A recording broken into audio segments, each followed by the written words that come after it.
خليك عارف ومتأكد إن كل شخص بيقلل من بلده ومن شعبه عشان يمدح بلد تانية هو شخص لا عنده كرامة ولا عنده أصل. عشان هو لو كان عنده خير وعنده أصل هيبقى عنده خير في بلده قبل ما يبقى عنده خير في البلد اللي هو مقيم فيها. طب أنت عامل الفيديو ده ليه وبتقول لنا كده ليه؟ شفت حد تقيل، يعني حد اللي هو عنده متابعين وعنده ناس وحد معروف بيقول لك إيه بقى؟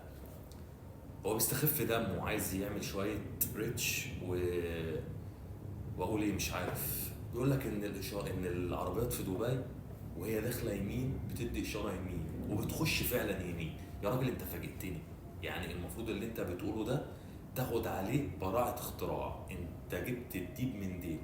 وان العربيات في مصر السواقين بتركب فوق بعض وده بيطير من هنا وده بيجي من هنا وده بيعمل ميه براسه والدنيا خربانه.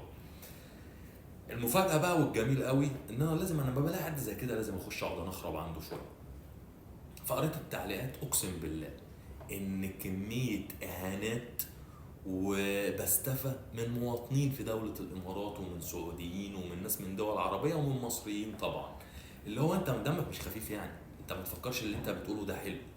اللي انت بتعمله ده عمده. انت بتوطي من نفسك قبل ما بتوطي من بلدك. وهم نفسيهم نظرتهم ليك ما بتبقاش زي ما انت متخيل. حاجة بقى عايز اقولها صغيرة عشان ما حدش بس يزايد عليا. دولة الامارات انا بعشق ترابها مش من فراغ. انا جيت هنا وخمس ست شهور كورونا دخلت وكنت زيارة.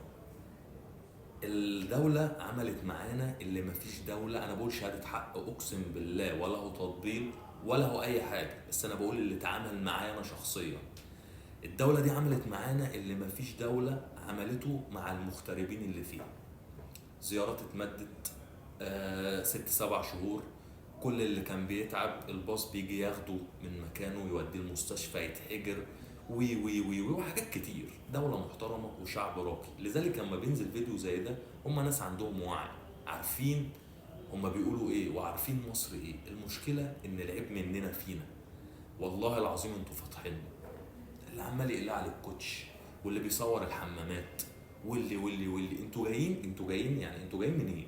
جايين من كوكب اخر. انت مش ذنبنا خالص انك انت ما شفتش مصر وحلاوه مصر وجمال مصر. انت بقى قاعد فيها وشايف انك انت مخنوق وي وي وي، او كنت فيها وخرجت. ما تطلعش صورتك وحشه. الناس ما بتحترمكش ولا الناس هتحترمك ابدا. وعلى فكره كلمه بقولها من زمان قوي مقتنع بيها جدا: اللي ملوش خير في بلده ملوش خير في اي بلد في الدنيا.